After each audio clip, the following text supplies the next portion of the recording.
Godfrey Gordon Gustavus Gore by William Brady Rance. Godfrey Gordon Gustavus Gore, no doubt you've heard the name before, was a boy who would never shut a door. The wind might whistle, the wind might roar, and teeth be aching and throats be sore. But still he would never shut the door. His father would beg, his mother implore, Godfrey Gordon Gustavus Gore, we really do wish you would shut the door. Their hands they wrung, their hair they tore. But Godfrey Gordon Gustavus Gore was deaf as the buoy out at the north. When he walked forth, the folks would roar, Godfrey Gordon Gustavus Gore, why don't you think to shut the door? They rigged out a shutter with sail and oar, and threatened to pack off Gustavus Gore on a voyage of penance to Singapore.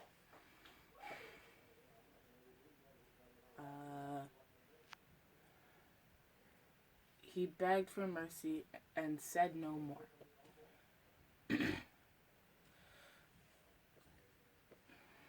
Pray do not send me to Singapore.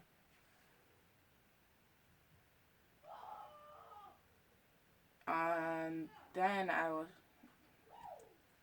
on a shutter, and then I will shut the door. You will, said his parents, then stay on shore. Then keep on shore.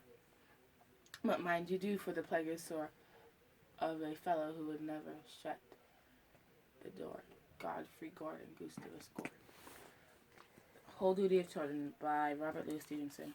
A child should always say what's true and speak when he is spoken to, and behave mannerly at table, at least as far as he is able. Jonathan Bing by Beatrice Curtis Brown. Poor old Jonathan Bing went out in his carriage to visit the king. But everyone pointed and said, Look at that! Jonathan Bing has forgotten his hat. He'd forgotten his hat. Poor old Jonathan Bing went home and put on a new hat for the king. But up by the palace, a soldier said, Hi, you can't see the king. You've forgotten your tie. He'd forgotten his tie. Poor old Jonathan Bing, he put on a beautiful tie for the king.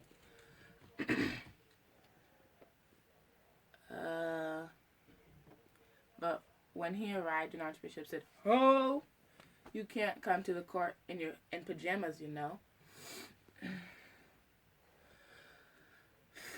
Poor old Jonathan Bing went home and addressed a short note to the king.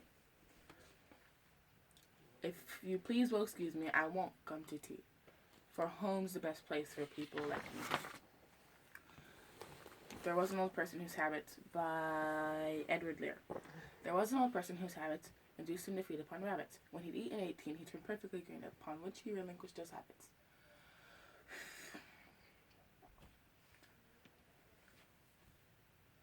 My Shadow by Robert Louis Stevenson. I have a little shadow that goes in and out with me, and what can be the use of him is more than I can see.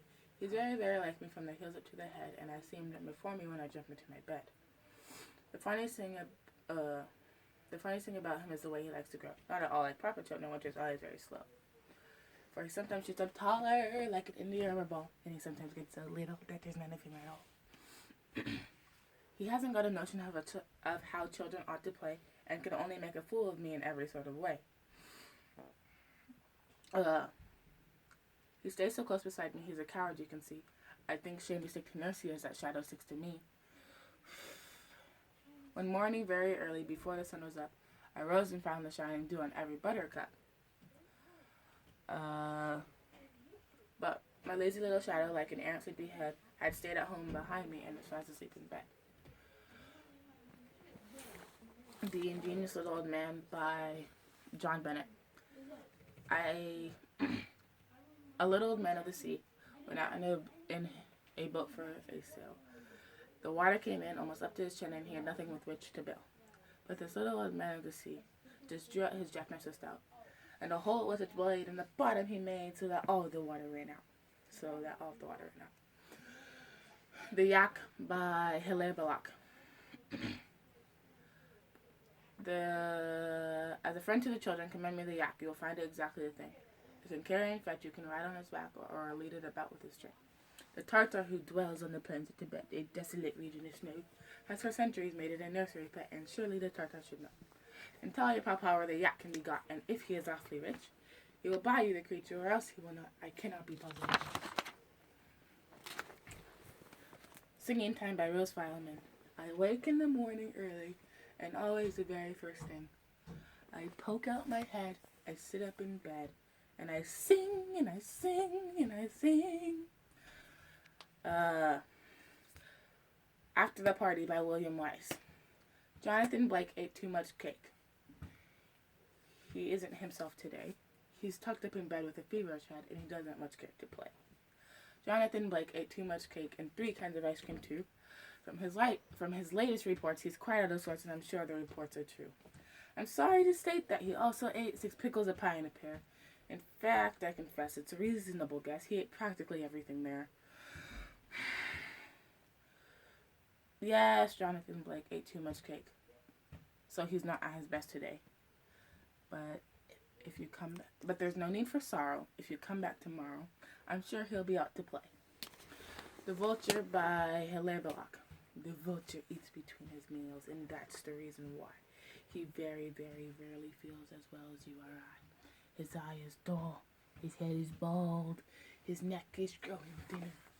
A lesson for us all to only eat at dinner. The Little Man Who Wasn't There by Hugh Mearns. As I was going up the stair, I met a man who wasn't there. He wasn't there again today. I wish he'd stay away. Celery by Ogden Nash. Celery raw develops the jaw, but celery stewed is more quietly chewed. Ooey Gooey by author unknown. Ooey Gooey was a worm, a mighty worm was he. He stepped upon the railroad tracks, the train he did not see. Ooey Gooey. And that was the last one.